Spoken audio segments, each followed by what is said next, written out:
नमस्कार, मैं अंजलि और आप देख रहे हैं हुंकार मीडिया प्रोग्राम। चलिए शुरुआत करते हैं कुछ खास बड़ी खबरों के साथ। हिलव्यू गार्डन रेजिडेंट्स वेलफेयर समिति भिवाड़ी में कानून पर विश्वास रखने वालों ने प्रेस कॉन्फ्रेंस का आयोजन किया। बताया कि 9 नवंबर को गैर कानूनी तरीके समिति में चुनाव कराया जा रहा है। दोनों पक्षों में जंग गहरी होती जा रही है।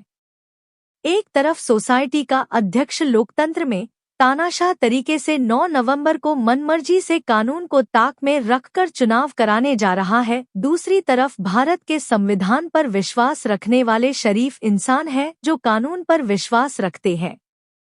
वह 9 नवंबर को होने वाले चुनाव को कानूनी तरीके से रोकने जा रहे हैं। सोसाइटी के अधिकांश व्यक्ति सोसाइटी के अध्यक्ष एवं उनकी टीम से ज्यादा परेशान है। लोकतंत्र में तानाशाह राज चल रहा है, कौन रोकेगा? सोसाइटी सदस्यों ने मिलकर अपनी आवाज को उप रजिस्ट्रार सोसाइटी खैरथल जिला तिजारा से गुहार लगाई है। क्या निकलेगा समाधान? क्या अपनी मन मर्जी से प्रधान 9 नवंबर को चुनाव होने वाले चुनाव को तानाशाह रूप देकर चुनाव करवा लेगा? देखना है प्रशासन लोकतंत्र की सुरक्षा करता है या तानाशाह सरकार और संविधान को पीछे छोड़कर चुनाव करवाने में सफल होगा।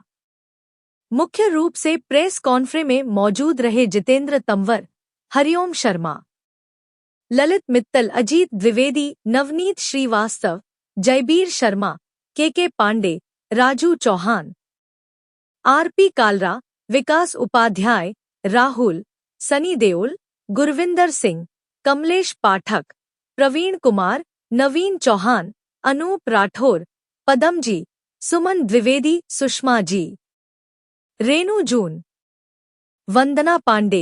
इस सोसाइटी का नाम है हिलव्यू गार्डन, त्रेहान, थड़ा, डिस्ट्रिक्ट भिवाड़ी। और ये मैटर है कि यहाँ जो हमारे बाईलॉज वगैरह हैं, बाईलॉज हैं राजस्थान सरकार के, जो 2020 से लागू होने थे, वो अभी तक लागू नहीं हुए हैं। अभी इन्होंने जो बाईलॉज अगर हमने इनसे मांगे तो ये बाईलॉज हमें नहीं दे रहे सोसाइटी के, और अपने तरीके से, अपने मनमाने तरीके से ये चुनाव करा रहे हैं। ये चुनाव हमें बिल्कुल भी एक्सेप्ट नहीं है किसी भी कंडीशन पे। ये लोग कह रहे हैं कि हम 21 लोगों के ग्रुप के चुनाव कराएंगे, 21 लोगों की कार्यकारिणी बनाएंगे। कहीं भी 21 लोगों की कार्यकारिणी नहीं है। बाईलॉज के हिसाब से केवल 4 पदों पे चुनाव होते हैं। उसके अंदर आप प्रेसिडेंट, वाइस प्रेसिडेंट, ट्रेजरर और जनरल सेक्रेटरी के। इसके अलावा ये लोग 21 लोगों की चुनाव क्यों करा रहे हैं, ये हमें समझ से परे है। उसके बाद इनका ये है कि हम जो है एक ही जगह ग्रुप चुनाव कराएंगे, या तो हमारा ग्रुप ए में एक जगह स्टाम्प लगेगी या ग्रुप बी में भी एक जगह स्टाम्प लगेगी। जो जीत गया वो सारी कार्यकारिणी उसकी मानी जाएगी। जो गलत है, जो लोकतंत्र के लिए हत्या है। कहीं भी ऐसे चुनाव नहीं होते, ऐसे तो भी कहीं भी कुछ भी करा लो आदमी। के नियमों का उल्लंघन किया जा रहा है। क्या सीवर, रोड और पानी की व्यवस्था यहाँ पर ठीक नहीं है, आप बताइए। देखिए सब, विकास की बातें तो सोसाइटी वाले जाने, लेकिन जो रजिस्ट्रेशन होता है ना, उसका हर साल नवीनीकरण जरूरी है। और जो चुनाव के बाद जो सदस्य, जो कार्यकारिणी चुनी जाती है, उसका नवीनीकरण भी अति आवश्यक है। आज तक इन्होंने जो रजिस्ट्रेशन है उसका नवीनीकरण नहीं है। जो 2023 में इन्होंने चुनाव किए, इनकी जो कार्यकारिणी बनी है वो भी रजिस्ट्रार ऑफिस में उसका नवीनीकरण नहीं है। इसलिए मैं तो ये कहूँगा, ये चुनाव कराने के अधिकारी नहीं है। जो भी कर रहे हैं अवैध वसूली का। फिर ये क्या एक उनके भाई हैं कृष्ण जी, सुनो खेतराम जी, मेरे साथ निजी तौर पर मारपीट हुई, जिसकी FIR भी दर्ज हुई। लेकिन ये कह रहे हैं हम तो बैंक के ऊपर बैठे, पैसा हमारे पास है, पब्लिक का पैसा, उसका मिसयूज कर रहे हैं, पुलिस को पैसा खिला रहे हैं। कोई किसी को सुनने के तैयार नहीं है डिपार्टमेंट वाला। पुलिस आप लोगों की बात कि ये जो इलेक्शन करवा रहे हैं, ये असंवैधानिक तरीके से ग्रुप इलेक्शन करवा रहे हैं। 21 लोगों का एक टीम बनाए, बोले 21 लोगों को चुनाव, जिसको एक वोट दे दिया वो 21 को पड़ जाएगी। इस तरह का चुनाव करवा रहे हैं, जो बिल्कुल भी असंवैधानिक है, कहीं भी नहीं लिखा गया है। हम लोगों ने इसका विरोध किया तो इन लोगों ने बोला कि आपको जो मर्जी आए वो करो, जहाँ भी जाना है वहाँ जाओ। सोसाइटी में कुल कितने मकान हैं? और लोकतंत्र में आपको पता जनसंख्या का ही चलता है। सोसाइटी 599 लोग वोटर हैं, बाकी लोगों को इन्होंने वोटर बनाया ही नहीं। इन लोगों ने चुन चुन के उन लोगों को वोटर बनाया जो इनके लोग हैं। जो इनके विरोधी हैं उनको वोटर नहीं बनाया, उनको हर तरह से प्रताड़ित किया। इन्होंने एक टाइम डिसाइड किया कि 4 तारीख तक आप लोग वोटर बन जाओ, लेकिन 4 तारीख को जो टाइम दिया सुबह 8 बजे, बताओ साहब 8 बजे ऑफिस नहीं खुलता, 8 बजे का इन लोगों ने सुबह का टाइम दिया कि 8 बजे तक हमारे यहाँ बनेंगे वोटर। पांडे, मैं H24 में रहती हूँ। मेरे हस्बैंड है के पांडे। किसी को बचाने के चक्कर में लफड़ा हुआ, उन लोगों ने फ़ोन चोरी किया, मांगने गए तो उन्होंने बदतमीजी से बात की, हमारी वीडियो बनाई। रही बात आपने पूछा थाने की, थाने पे हम गए थे, संजय यादव करके आए थे, जो उन्होंने ज़बरदस्ती फ़ोन दिला दिया। मैंने कहा वो वीडियो डिलीट करो, उन्होंने किया नहीं। फिर बाद में ये लोग ये जब ड्यूटी चले जाते हैं परेशान करते हैं, कभी नीचे पीछे से घुस के किचन में पाइप में बॉडी ठूस देते हैं, कभी कुछ करते हैं। जब मेंटेनेंस के बच्चों को बंदे को मैं बोलती हूँ कि आके आप मतलब देख लो, पैसे ले लेना, तो बोलते हैं कि जो उनका काम करने जाएगा उनको गेट से बाहर निकाल दिया जाएगा।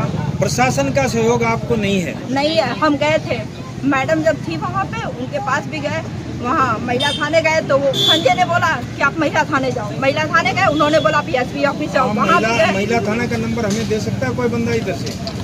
मैं गई हूँ, रिपोर्ट भी बकायदी हुई, उन्हें बैठाया भी था 2-3 घंटे, बोला ठीक है हम बात करते हैं, लेकिन अभी तक कुछ नहीं हुआ। ये ड्यूटी जाने के बाद मेरे बच्चे खेलने जाते हैं, उनको भी कहते हैं तुम्हारा बाप मेंटेनेंस नहीं देता, क्यों आए?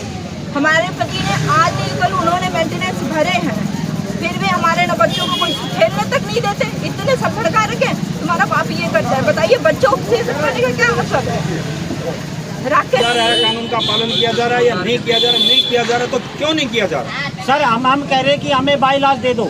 बहुत कम से कम 10 मेल किए हैं, 10 बार फ़ोन भी किए हैं, ये हमारे को बाईलॉज नहीं दे रहे, क्योंकि इनके पास नया बाईलॉज है ही नहीं, ये पुराने पे चल रहे हैं। इनको अधिकार ही नहीं है चुनाव कराने का। तो हमारे पास सिर्फ एक ही वो है कि हम प्रशासन के पास जाए कि भाई हमारी मदद करो, क्योंकि ये कहते हैं कि जो तुम्हें करना है वो कर लो, जो मैंने कह दिया वो फाइनल है। क्या डराया धमकाया जा रहा है सोसाइटी के लोग? सर हमें बोलने नहीं दिया जाता, मीटिंग में हम बोलते हैं तो कहते हैं कि जो करना वो कर लो, और फिर उनके 8-10 आदमी आके ताली बजा देते हैं, जिंदाबाद जिंदाबाद। हमारी बात नहीं सुनी जाती मीटिंग में, हर तरह से हमारा बात। क्या बाउंसरों ने किसी पर्सनल आदमी को, सोसाइटी के आदमी को तंग किया कभी? सर बाउंसरों को नहीं, लेकिन जैसे मैं इनके अगेंस्ट में बोलता हूँ तो मैंने कानून के हमारी GST का था, मैंने 2 महीने की GST जमा नहीं करी, मेरी बिजली काट दी। किसी का बिजली काट देते हैं, किसी का पानी काट देते हैं, उस तरह से परेशान करते हैं। बच्चे अंधेरे में खाना बनाते हैं, तो आदमी करे क्या? बच्चों को छोड़ के हम बाहर रहते हैं तो पीछे बच्चे कैसे रहेंगे?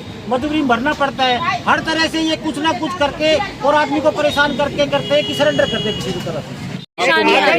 परेशानी एक तो मुझे लग रहा है कि पानी की ना यहाँ पे कुछ तो प्रॉब्लम है, सबको स्किन एलर्जी है, बट वो क्यों हो रही है? मेंटेनेंस वाले क्यों इस बात पे ध्यान नहीं दे रहे हैं? और वो देते भी हैं तो शायद कोई बोल नहीं रहा इस बात के लिए। और चोरियाँ हुई वो भी नहीं। मेंटेनेंस का जब से धर्मेंद्र सर आए हैं तब से सबको प्रॉब्लम है, लेकिन खुल के कोई नहीं बोल रहा है। मेंटेनेंस की ये सारी चीज़ें वो ध्यान क्यों नहीं दे रहे कि पानी में क्या प्रॉब्लम हुई है, जो इतने सालों से नहीं चल रही थी वो अब क्या हुई है। सबको स्किन प्रॉब्लम है, कोई भी पूछ लो, लेकिन कोई नहीं बोल रहा, उस चीज़ पे कोई नहीं बोल रहा है। कितनी शिकायत की है? पानी क्लियर है, पानी तो क्लियर है, एकदम क्लियर है, सब बोलेंगे कि पानी साफ आता है, लेकिन स्किन प्रॉब्लम